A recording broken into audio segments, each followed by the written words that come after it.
Hello everyone, welcome back to my YouTube channel Shalubai art study. तो कैसे हैं आप सब? आशा करती हूँ अच्छे होंगे और अपनी पढ़ाई अच्छे से कर रहे होंगे। तो आज की वीडियो में हम जानेंगे जो माध्यम एवं परिविधियाँ हैं उनके बारे में, उनसे जो संबंधित क्वेश्चन हैं उनके बारे में आज हम जानेंगे। इसमें 25 क्वेश्चन मैंने लिए हैं आपके लिए, जो कि बहुत ही ज़्यादा इम्पोर्टेंट हैं।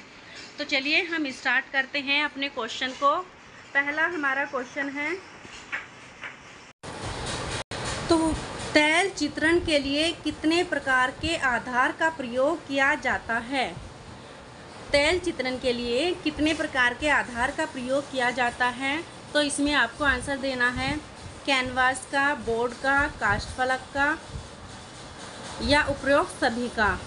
तो यहाँ पर आपका आंसर कौन सा सही हो जाएगा? देखिए सभी लोग आंसर दीजिएगा। तो यहाँ पर आपका आंसर कौन सा हो जाएगा? डी ऑप्शन आपका बिल्कुल सही हो जाएगा। जो तैल चित्रण होता है उसमें तैल चित्रण में कैनवास पर भी चित्रण करते हैं, बोर्ड पर भी करते हैं, कास्ट फलक पर भी करते हैं।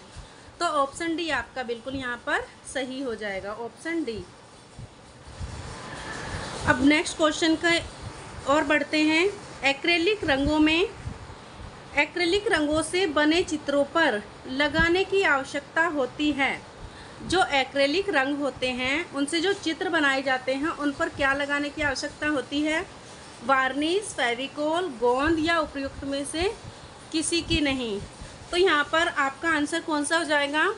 तो डी ऑप्शन यहाँ पर आपका बिल्कुल सही हो जाएगा, क्योंकि यहाँ पर जो दी हुई है वार्निश, फेविकोल, गोंद, इन सब का प्रयोग न होकर यहाँ पर किसका किया जाता है? तो पॉलीमर का, इमल्सन का और मैट की आवश्यकता इसमें होती है। किसमें? एक्रेलिक रंगों से जो चित्र बनाते हैं। तो देखिए इसका डिस्क्रिप्शन देखते हैं। जो एक्रेलिक रंगों से चित्र बनाते हैं उसमें पॉलीमर, इमल्सन व मैट की आवश्यकता होती है। देखिए एक्रेलिक रंग की जो खोज हुई थी वो कब हुई थी? तो 19वीं शताब्दी में संडे पेंटर्स ने की थी। एक संडे पेंटर्स थे, उन्होंने एक्रेलिक रंग की खोज की थी। और एक्रेलिक रंग जो होते हैं वो पारदर्शी और अपारदर्शी भी दोनों ही तरह के होते हैं। इसका जो माध्यम है ये आधुनिक माध्यम माना गया है। जो एक्रेलिक है इसका प्रचलन अब जो है ज़्यादा होता है। तो यहाँ पर जो ये है आधुनिक माध्यम माना गया है। और ये एक्रेलिक रंग जो होते हैं ये जल्दी सूख जाते हैं।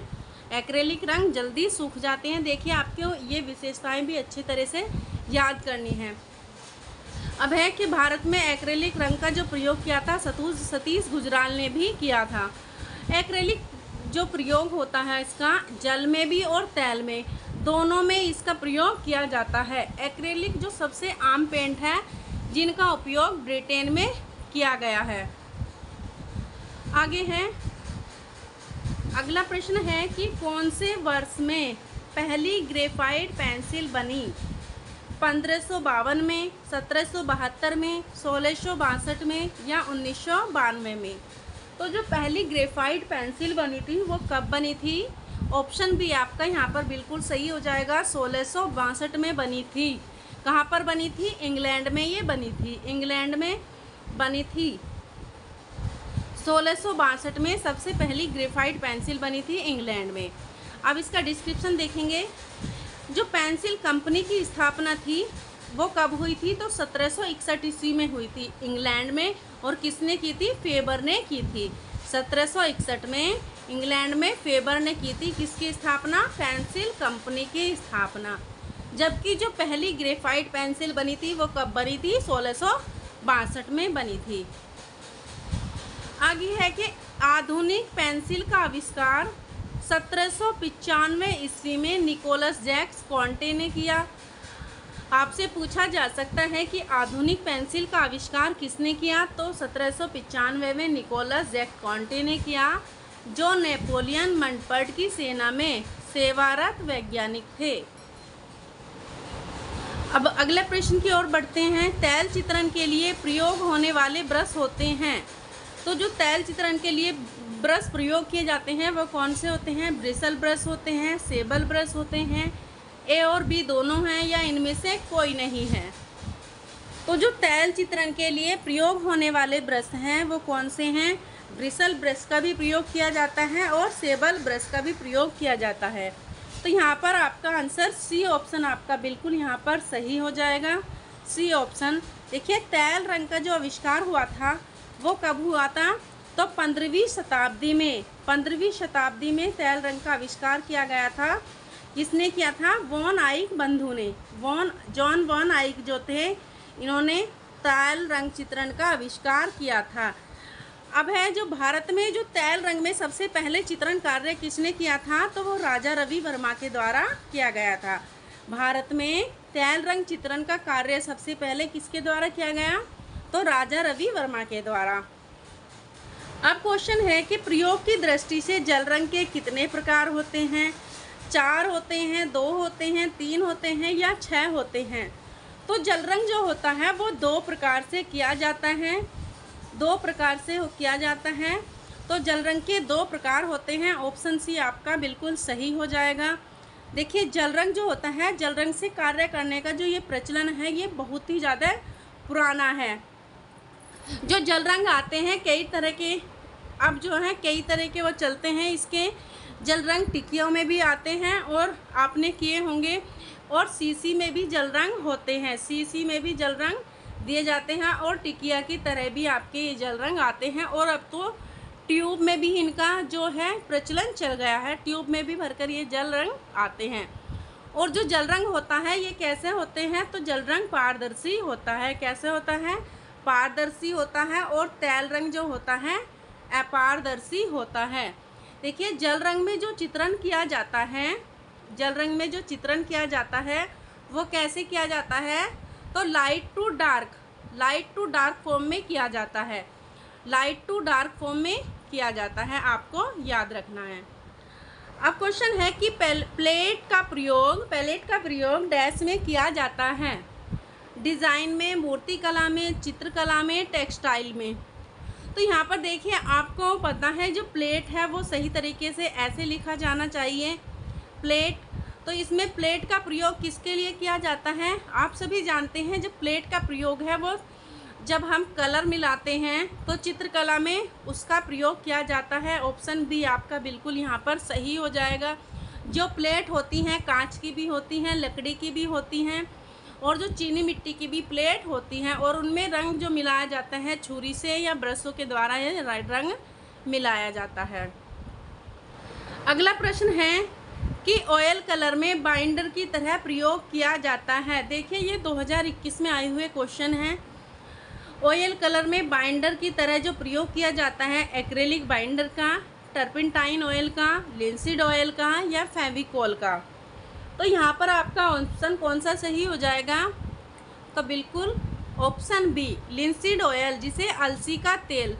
देखिए आपको ध्यान रखना है, कभी कभी कन्फ्यूज़न हो जाता है कि यहाँ पर आपको लिंसीड ऑयल ना मिल के अलसी का तेल मिल जाए।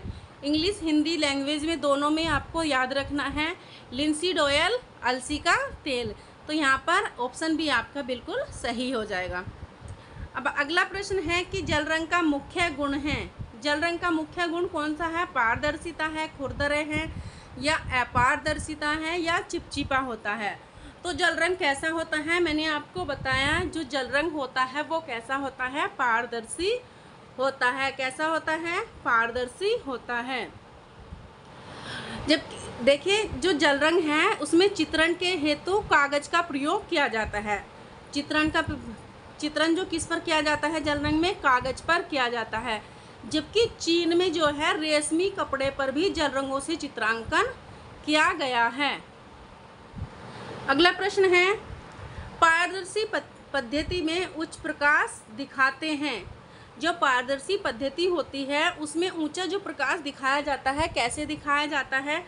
मध्यम तान द्वारा, कागज खाली छोड़कर, सफ़ेद रंग द्वारा या काले रंग द्वारा। तो इसमें जो उच्च प्रकाश दिखाया जाता है वो कैसे दिखाया जाता है? कागज को खाली छोड़ दिया जाता है। किसमें? पारदर्शी पद्धति में। कागज को जहाँ पर हम चित्रण करते हैं अगर हमें उच्च प्रकाश दिखाना है तो उस जगह को हम खाली छोड़ देते हैं और वहाँ पर ऊंचा प्रकाश की झलक दिखाई देती है। तो ऑप्शन सी इसमें बिल्कुल सही हो जाएगा। देखिए डिस्क्रिप्शन देख लेते हैं कि जल रंग चित्रण में हाईलाइट दिखाने के लिए कागज को सफ़ेद या श्वेत छोड़ देते हैं। जो जल रंग चित्रण होता है लाइट टू डार्क के रूप में करते हैं। जल रंग चित्रण लाइट टू डार्क के रूप में करते हैं। और जल रंग चित्रण में जब सफ़ेद रंग मिला देते हैं, आपको ध्यान रखना है, जब जल रंग में चित्रण में सफ़ेद रंग मिला देते हैं तो उसकी पारदर्शिता जो है वो ख़त्म हो जाती है। अगला प्रश्न है कि त्रिआयामी आकार में होती है। त्रिआयामी आकार में क्या होती है? मोटाई होती है, लंबाई, चौड़ाई या सभी। तो जो त्रिआयामी चित्रण होता है उसमें क्या क्या होता है? मोटाई भी होती है, लंबाई भी होती है और चौड़ाई भी होती है। अर्थात यहाँ पर जो ऑप्शन डी है आपका, यह सभी आपका राइट आंसर हो जाएगा। जबकि जो चित्रण होता है, चित्र जो होता है वो कितना होता है? त्रिआयामी होता है। उसमें छाया प्रकाश दिखा करके क्या होता है? त्रिआयामी का उसमें आभास दिखाया जाता है।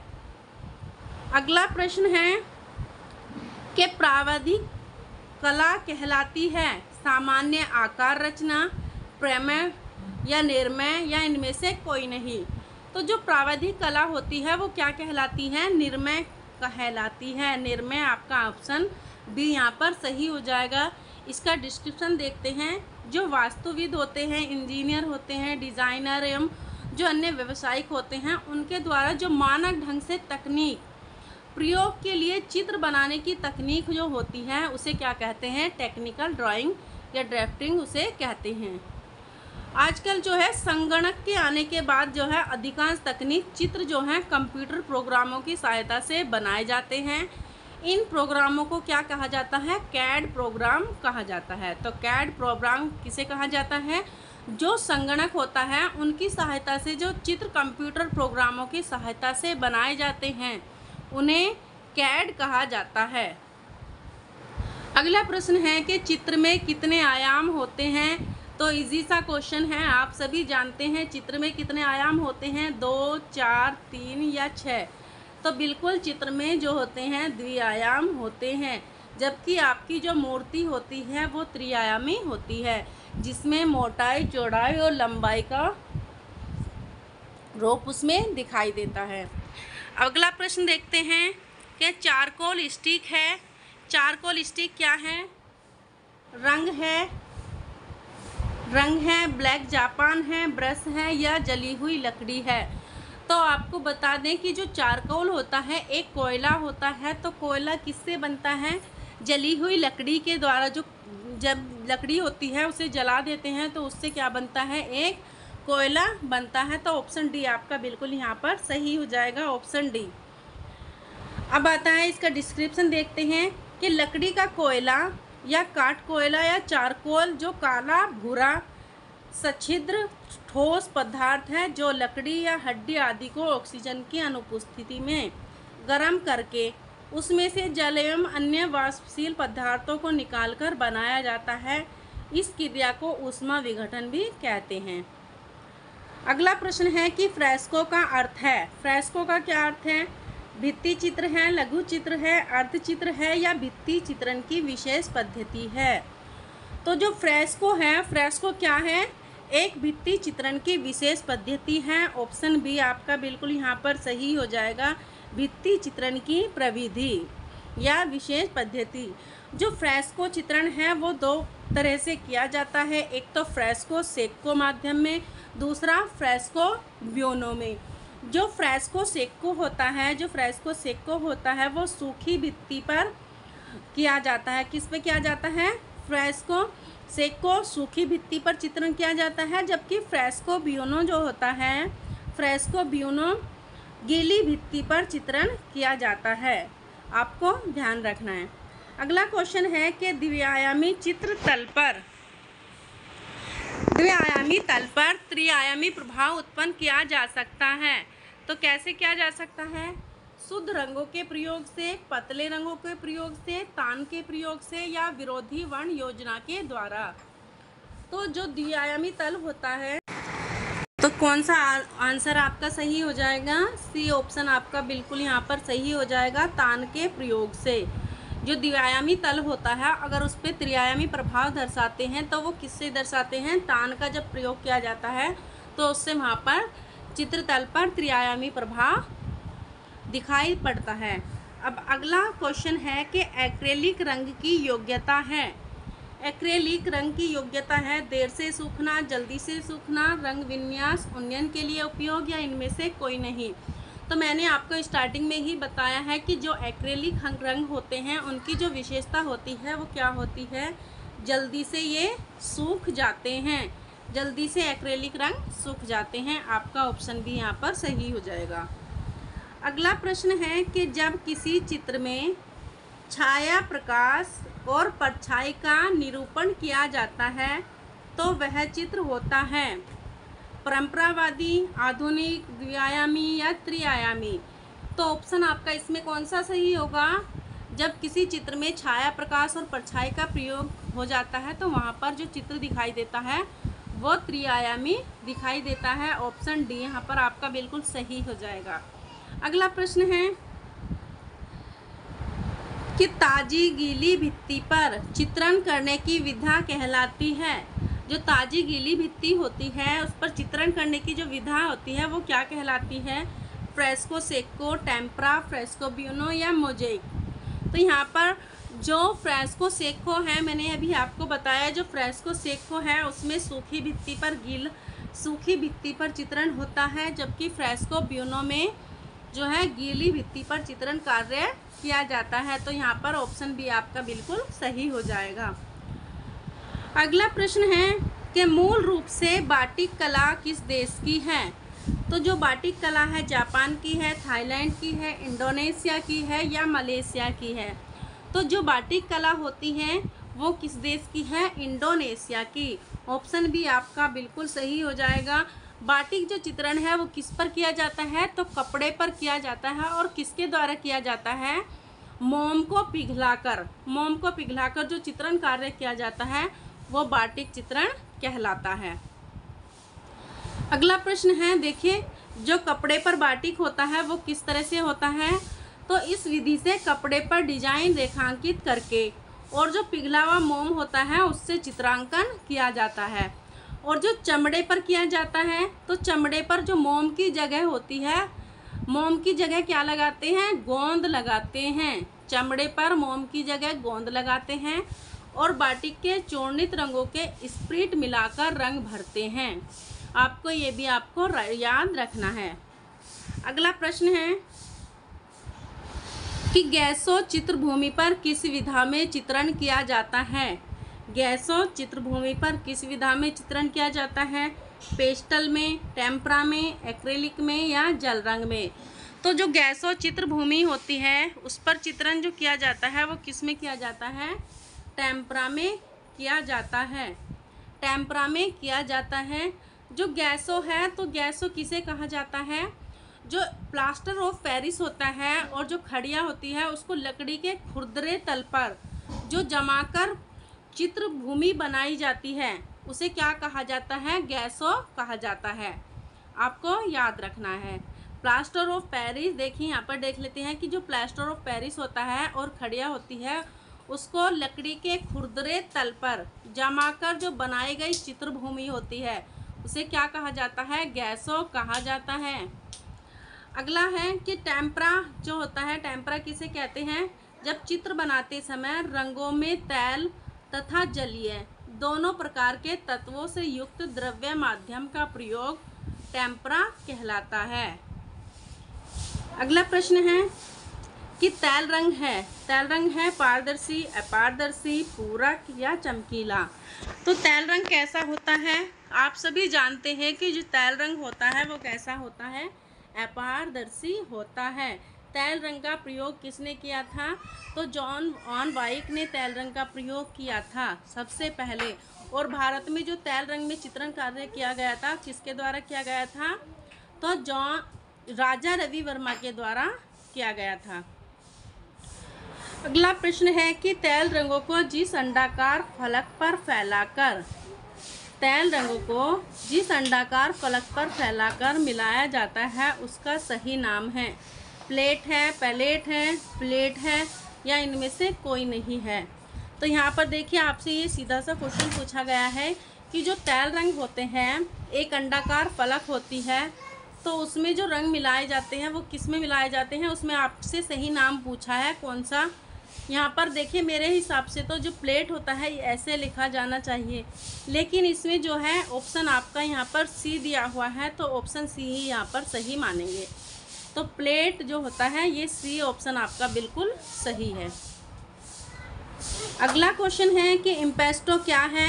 इम्पेस्टो गाढ़े रंगों की मोटी परतों द्वारा रंगांकन है, जल रंग की भांति पतले रंगों द्वारा चित्रण है, या भित्ति चित्रण हेतु प्रयुक्त तकनीक है, या एक ही रंग द्वारा चित्रण शैली है। तो इम्पेस्टो क्या होता है, जो गाढ़े रंग होते हैं या चिपचिपा पदार्थ भी जिसे बोलते हैं, उससे क्या होती है, जो मोटी परत होती है उसके द्वारा जो रंगांकन किया जाता है इम्पेस्टो कहलाता है। तो ऑप्शन ए आपका बिल्कुल यहाँ पर सही है। अगले प्रश्न की ओर बढ़ते हैं कि कागज़ का आविष्कार कहाँ हुआ। तो कागज़ का जो आविष्कार है जापान, चीन, मिस्र या भारत में हुआ। तो इसमें कौन सा ऑप्शन आपका यहाँ पर चीन आपका बिल्कुल सही हो जाएगा। कागज़ का आविष्कार जो हुआ था वो चीन में हुआ था। कब हुआ था, 105 ईस्वी में। 105 ईस्वी में कागज़ का आविष्कार हुआ था। किसने किया था, तो तसई लून, जो तसई लून थे, तसई लून के द्वारा कागज़ का आविष्कार चीन में किया गया था 105 ईस्वी में। अगला प्रश्न है कि कौन सी सतह चित्रण के लिए उपयुक्त नहीं है, टिश्यू पेपर, कागज़, कैनवास या कपड़ा। तो यहाँ पर ऑप्शन ए आपका बिल्कुल सही है। जो टिश्यू पेपर होता है ये बहुत ही ज़्यादा हल्का कागज़ होता है, ये चित्रण के लिए उपयुक्त कागज़ नहीं है। तो ऑप्शन ए यहाँ पर आपका सही हो जाएगा। अब आज की क्लास का लास्ट क्वेश्चन है, जल रंग की पतली पारदर्शक तह कागज़ पर लगाकर चित्रण करना कहलाता है। जल रंग की पतली पारदर्शक तह कागज़ पर लगाकर चित्रण करना कहलाता है टेम्परा पेंटिंग, पोस्टर पेंटिंग, शुद्ध रंग पेंटिंग या वॉश पेंटिंग। तो आप सभी जानते हैं इसमें आपको दिया हुआ है कि जल रंग की, तो जल रंग किस में होता है, वॉश पेंटिंग में होता है। ऑप्शन डी आपको बिल्कुल सही है। ऑप्शन डी आपका यहाँ पर सही है। तो ये थे आज के आपके कुछ क्वेश्चन। आपको कैसे लगे कमेंट्स बॉक्स में ज़रूर बताएं। वीडियो अच्छी लगी हो तो लाइक करें, शेयर करें, और चैनल पर नए हो तो चैनल को भी सब्सक्राइब करना है। तो मिलते हैं आपसे नेक्स्ट वीडियो में नेक्स्ट टाइम पर। तब तक के लिए धन्यवाद।